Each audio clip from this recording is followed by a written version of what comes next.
It was a day that Yusuf and Miriam would never forget. I mean, one of those days that you know in your life, we're going to remember this day forever. It was the day that God showed up in Yusuf and Miriam's life and spoke directly to them. Oh, it was a message that they wanted to hear. It's a message that they needed to hear. God clearly spoke to them that day. Now, to be fair, it came through Moses, but they knew it was God's voice. You see, this is Yusuf and Miriam and baby Benjamin. A picture of them in the early days. To give you just a little bit of background on them, they were Israelites. They were part of the children of Israel that had been wandering in the desert for now almost 40 years. Yusuf and Miriam had been born while the children of Israel were wandering. They had seen their parents and their grandparents die. They had grown up as wandering with their family. They had met each other as teenagers and gotten married. And now there they were on the plains of Moab. 40 years the children of Israel had been wandering in the desert. And now that month had come. They were looking ahead at crossing the river and entering Canaan, the promised land. The promised land that they had heard about for so long. Now that time had come. And Yusuf and Miriam were kind of excited about crossing over, but they were also terrified. Because it wasn't just them anymore. You see, they had a baby Benjamin. Baby Benjamin had entered their family and they were so excited, but to be really honest, it caused a little bit of tension too. But we don't know what it's like to be parents. We don't know how to raise children. And now we're crossing over into Canaan with Benjamin, and they knew because they looked around and nobody had just one child. All their friends had 3 or 4 or 5 children, so they knew their family would grow. And they also knew that they had the responsibility of Benjamin and their future children.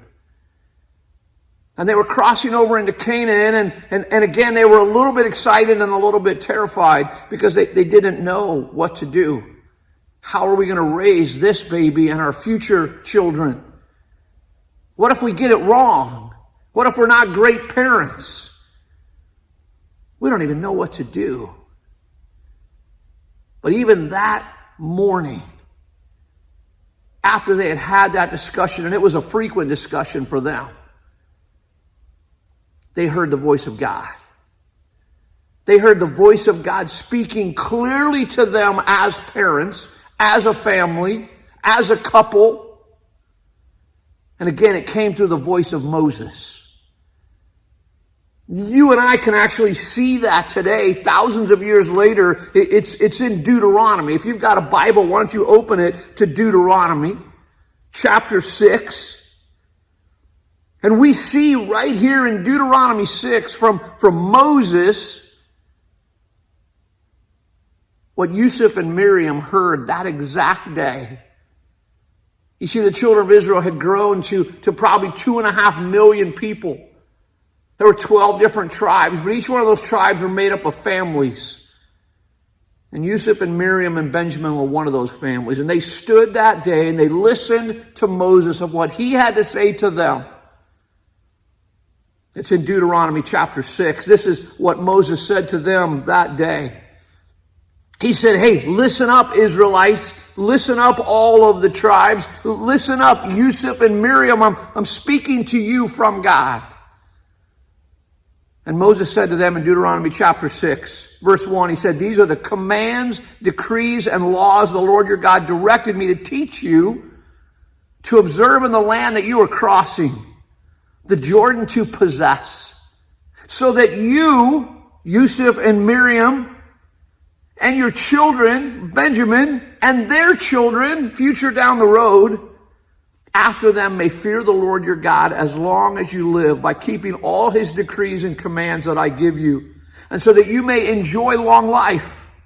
Hear, Israel, and be careful to obey, so that it will go well with you, and that you may increase greatly in the land flowing with milk and honey. That's the land across the Jordan. That's where you're headed. Just as the Lord, the God of your ancestors, promised you. Hear, O Israel, the Lord our God, the Lord is one. Love the Lord your God with all of your heart, with all of your soul, and with all of your strength. Today we know this as the Shema. This is probably the most quoted passage of Scripture ever, because from this day forward, Jewish families would repeat these words: a prayer, a promise, a commitment. But on this day, for Yusuf and Miriam, they were hearing it for the first time from God to them. These commands that I give you today are to be upon your hearts. Oh, Yusuf and Miriam stopped right there, and they kind of glanced at each other and said, that's good. We got to remember that. We got to remember to keep this upon our hearts first. But then the words came out of Moses' mouth, exactly what they were looking for, what they were searching for, what they couldn't articulate, but they knew that this is what they were after. What about our family? What about the generations behind us? What about the generations in front of us? He said they had seen their parents, they had seen their grandparents do some great things and really honestly make some really poor choices. But when Yusuf and Miriam got married, when they started their own family, they wanted to live out the right way and impact their kids for God. But they wrestled with and struggled with how. How do we do that?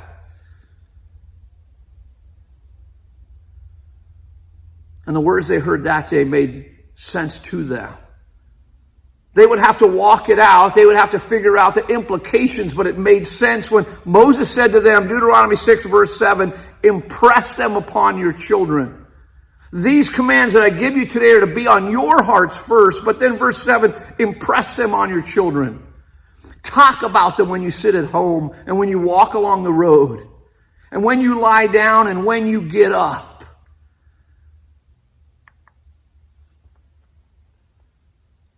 Moses stopped and almost as if he wanted to make a point. We just have it in Deuteronomy 6. It's only in here once, but the truth is that Moses stopped at this point in time and he reflected on that of just the significance.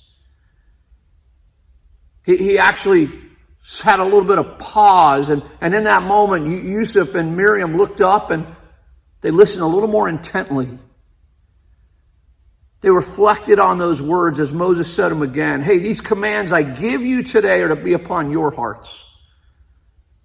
But then impress them upon your children. Talk about them when you sit at home, when you walk along the road, when you lie down, and when you get up. Yusuf and Miriam stole a quick glance between each other and said, that's it. That's it. That's the answer to the question that we've been asking. Because here's the question they were asking each other. What is the single most important thing that I can do for my kids, for Benjamin, for future brothers and sisters of Benjamin, for my family? What's the most important thing that I can do for my kids to help them succeed and feel at home in the world? Man, as we cross this Jordan River, as we go into Canaan, what is it that we need to do to make sure that Benjamin walks with God? That he doesn't get caught up in the culture and the life that we're entering into, really a life that we're not even sure what this looks like. We got married, we had lots of great ideas and plans, but now we've got children and responsibility, and we want to take that seriously. And so the question they were asking, God answered that exact day when he said, hey, these commands to love the Lord your God with all of your heart, all of your soul, all of your mind, all your strength, they're to be upon your heart first. And then second of all, impress them upon your children. Impress them upon your children. When you're walking in the way, when you get up in the morning, when you go to bed at night, when you're hanging out, pass it on to your kids. You see, the question that they were wrestling with is a question that a lot of us wrestle with as we end up with families and children. Maybe it's our marriage. It's the relationships around us. And sometimes we ask that exact question, don't we? Thousands of years later, what's the most important thing that I can do for my kids to help them succeed and feel at home here in this world, belonging to God, walking with God, being obedient to God, and yet also interacting with culture and life around me? How do I walk out and manage that tension? What is that thing that I can do? And here's what Miriam and Yusuf heard that day. Here's what I think Moses was trying to say, and here's what I think some things that you and I, as we spent a few minutes together this morning. What does that look like? And I want to challenge you that really I think what God is after, what's the single most important thing that you and I can do for our children to help them succeed in godliness in our family and outside our family as they interact with the world around them? What is that? What is that we need to be committed to? And here's what it is. You know what? The number one thing we need to commit to, it's the power of presence. We need to show up. We need to show up. You're not the perfect parent. I'm not the perfect parent. And so many times we brainstorm, what do I need to do for my kids? What schools do I need to send them to? And schools are important. What kind of education do they need? What about their hobbies? Do I get them involved in sports? Do I take them and travel and let them see the world? We think about all these things we want to expose our kids to, and those are important things. But I think the number one thing that we can do for our kids, as we continue a series on the family here at Moses Lake Christian Church, I want to challenge you today that the number one thing you can do is show up. Show up in the life of your kids. This focus is less on what skills and abilities you want to build into your children and more on the relationship that you want to have with your children. Make that relationship a priority. You see, think about that very verse that Yusuf and Miriam heard that day, that thousands of years later we read in Deuteronomy. Look at how important showing up is. These commands I give you today are to be on your hearts. We've got to live it out first, right? Not in perfection, but we live it out in our lives, and then we show up in the lives of our kids. We impress them upon our kids. We talk about them. Look at the action words here. When you talk, when you sit, when you walk, when you lie down, and when you get up. It's not about that one timely lecture. It's not about giving them a bunch of responsibility and then getting lost in my own world. And sometimes as parents, intentionally or unintentionally, we get so wrapped up in our own lives, our own worlds, our own jobs, and our hobbies and the things that we're doing, that we almost put our kids on autopilot and expect them to grow up and just catch it. Or maybe we take them to church and say, hey, it's the church's job to educate my kids in the ways of God. And what a privilege it is for us as a church to be a part of that conversation. But I want you to hear today, mom and dad, families here at Moses Lake Christian Church, what a privilege it is for us to come alongside you. But God's first idea for generational godliness is that godliness would come through the family. Yeah, families are struggling and families are broken and there's pressures and stresses, but that's why we have to commit to showing up, to the power of presence in the lives of the people around us, especially our kids. It was Jim Elliot who said this, wherever you are, be all there. That's the power of presence. That's the power of presence. You see, showing up means exactly what it sounds like. It means being there for your kids. It means being physically present as well as providing a quality of presence. Provide it when you're meeting their needs, when you're expressing your love to them, when you're disciplining them, when you're laughing together, even when you're arguing with them. Showing up means bringing your whole being, your attention and awareness when you're with your child. The power of presence is me turning to my son, to my daughter, to my children, and giving them all of me. Not a distracted version of me. Not a multitasking version of me. Not trying to parent along the way, but parenting intentionally with the power of presence and showing up.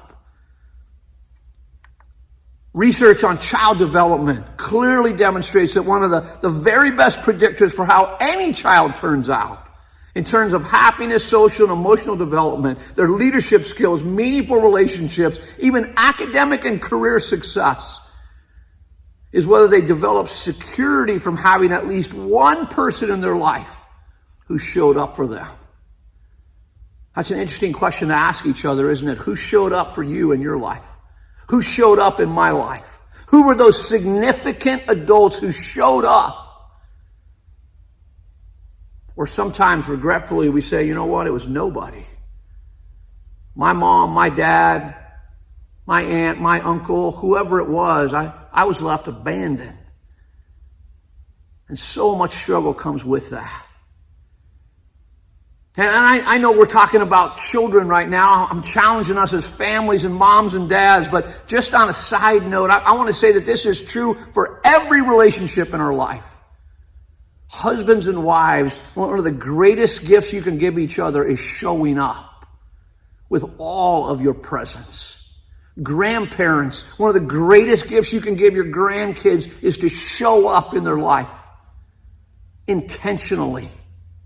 Over and over and over again, giving them the power of your presence, the gift of your presence to our coworkers, to our neighbors, to our church family. The gift of time, the gift of presence, the power of showing up. That's what God was after through Moses in Deuteronomy chapter 6. But it doesn't just stop there. The power of presence is something that Jesus walked out, right? Think for just a second about Jesus. So many times he showed up in people's lives.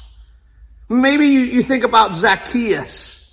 In Luke chapter 19, right? Jesus walking along the road. And he stops and he looks up at this little tax collector sitting in a tree. He could have had a conversation there with him. He could have lectured him. Zacchaeus had shown up to learn about Jesus out of his curiosity. But Jesus stops and he gives an invitation.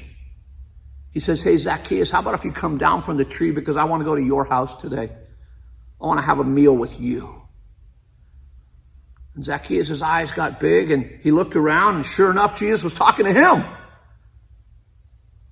And before he knew it, he had gotten down from the tree and he had walked up to Jesus and Jesus said, so where do you live? I want to come to your house. And Jesus went to Zacchaeus' house and gave his time, his presence, his uninterrupted presence in love, compassion, and some challenge.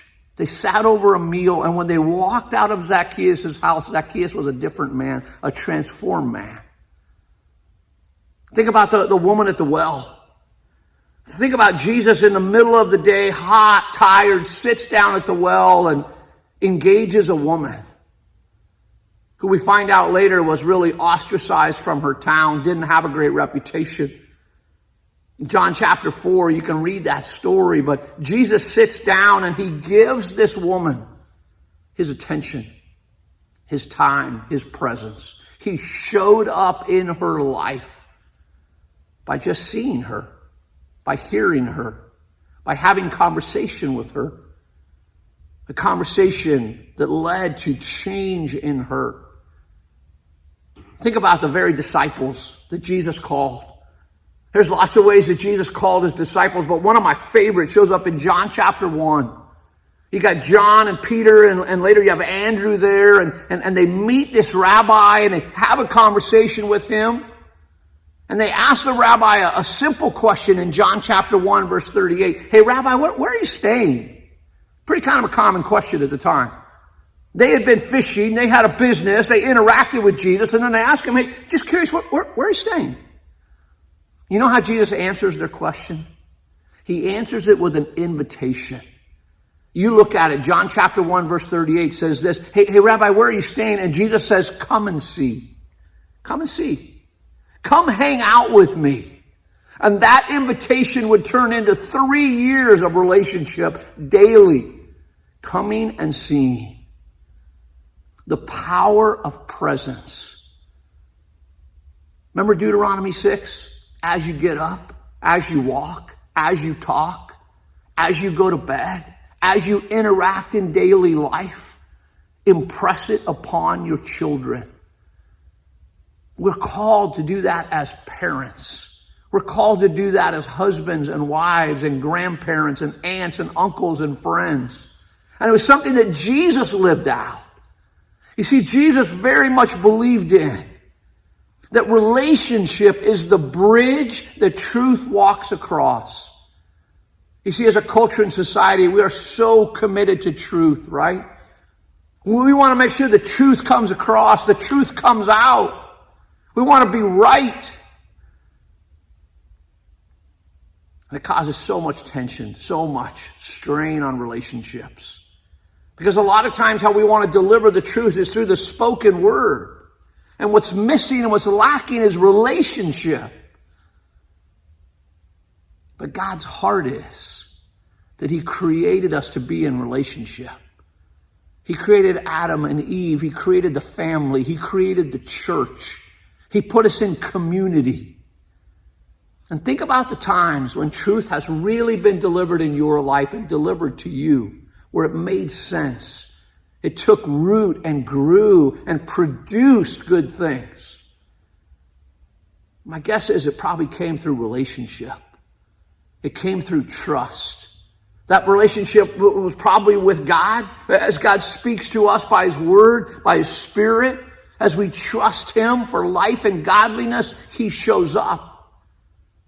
In relationship first, and then truth. You think about significant mentors in your life, maybe coaches, maybe people that spoke truth into your life, that took root and traction. It's because you had relationship. It's because you had trust. You see, relationship is the bridge that truth walks across. The power of presence, the power of showing up. Dan Siegel, in his great book, The Power of Showing Up, how parents can show up in the lives of their kids, says that really there's 4 S's to showing up. The first one is this, is when we show up in the lives of our kids, we want to help our kids feel safe, protected and sheltered from harm. I'm not talking about putting them in a bubble. I'm not talking about always keeping them from all the risks. No, we need to allow our kids some freedoms in appropriate ways for their age and their time. But you know what? Your kids need to feel safe, protected, that you are there for them to keep them from harm.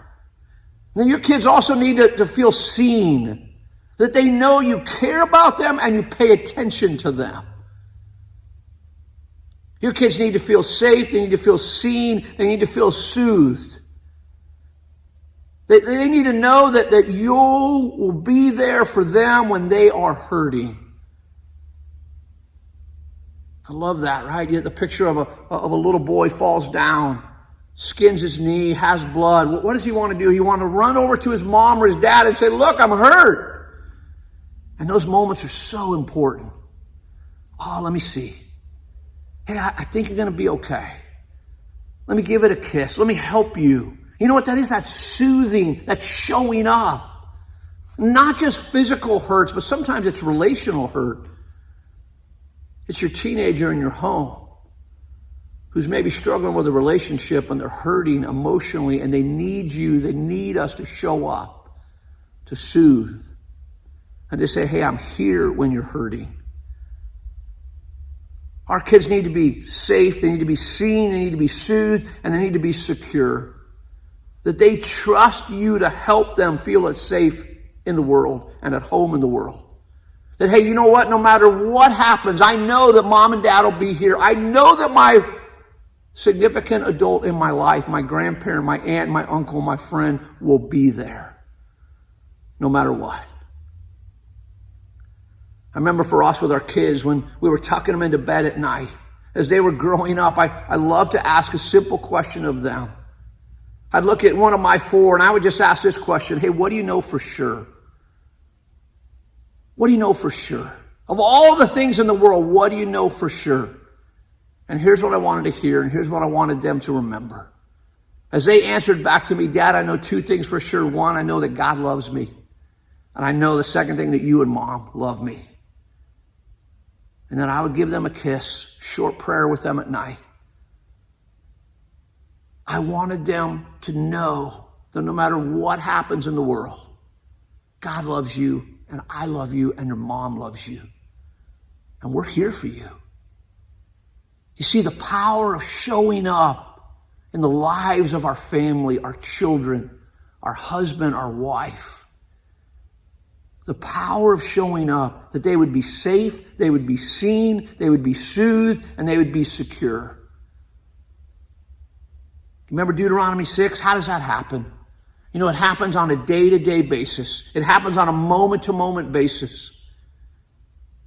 It happens really, and I've just given you a short list here of what are the things that we need to practice. How do we show up? You know what? I would challenge you to have a family meal together. Oh, it's so easy in our culture to just eat food on the run, right? Maybe with the TV going or being distracted or just grab something. Sit down as a family and impress upon your children. Show up in their life. According to a nonprofit organization operated by Harvard University, listen to the results of this study. Kids who eat with their families roughly 5 days a week exhibit lower levels of substance abuse, teen pregnancy, obesity, and depression. They have a higher grade point average, better vocabulary, and more self-esteem. You know what else happens?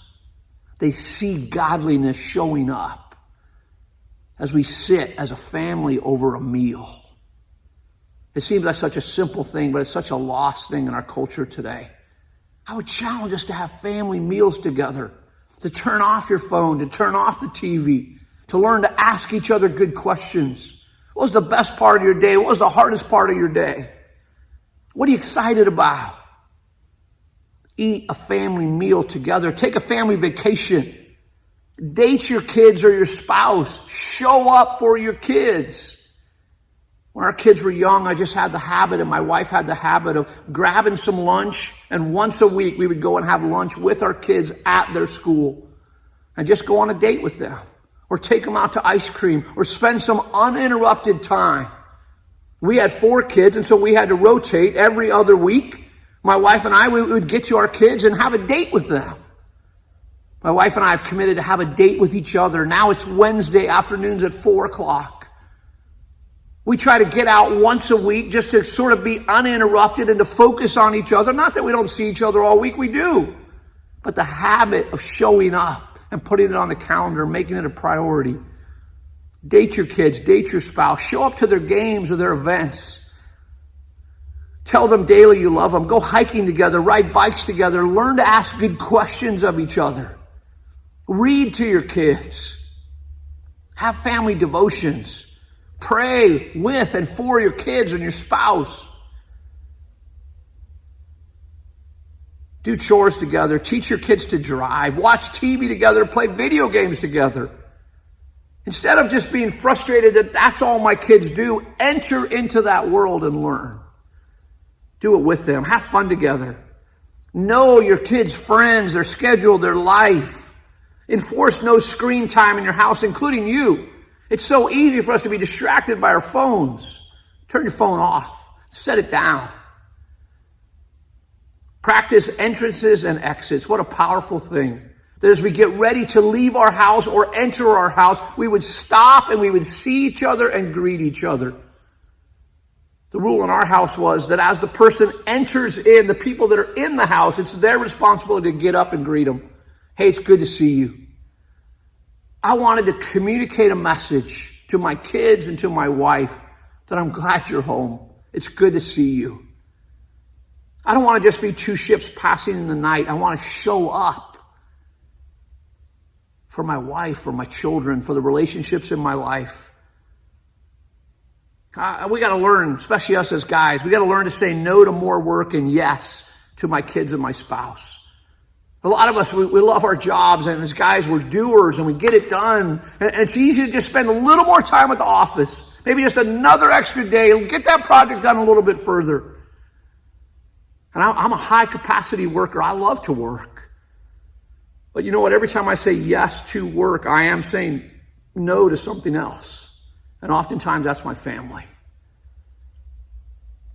And so is my family a priority? Am I showing up in the lives of my children? There's always going to be more work, guaranteed. It'll be there. And I'm not talking about neglecting your work. I'm not talking about, not doing your part. No, we need to work hard. God tells us that. But I need to learn to say no to my work and yes to my family. Deuteronomy 6.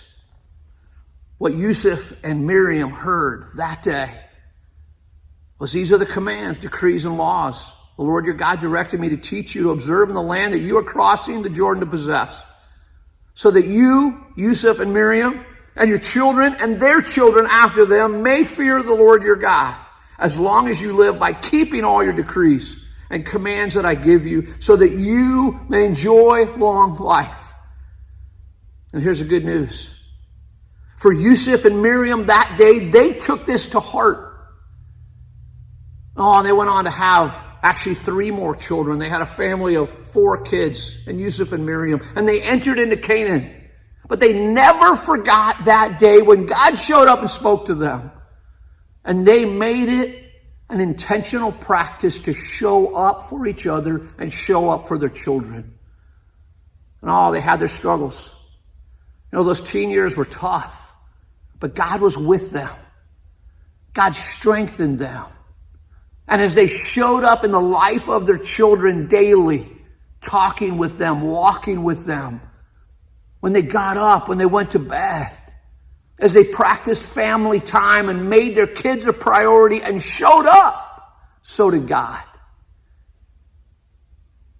And Yusuf and Miriam saw generations of godliness come from their family because they believed and were obedient and made a decision to show up and practice the power of presence in the lives of each other and their kids.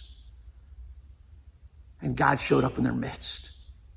He did his part as they did theirs. How about you? How about me? Thousands of years later, the truth is still the same. How are we doing practicing the power of presence, showing up in the lives of our kids? Maybe you need to look back on that list and say, you know what are the things that I could add to my life? Maybe I need to start a date night with my wife or my kids. Maybe we need to start having family meals together, take a family vacation. It's not so much about what you choose to do, it's the fact that you would choose to do it. To stop and evaluate, how am I doing showing up? It's easy to get distracted. It's easy to have the best of intentions but not walk through and commit to what God calls us to do. I would challenge us this week. The same way God has shown up in our lives, the same way Jesus practiced showing up, let's show up in the lives of each other. Let's start with the people that are right around us. Our wife, our husband, our children, our grandchildren. Watch God move in your heart and in their hearts as we practice the power of presence, showing up.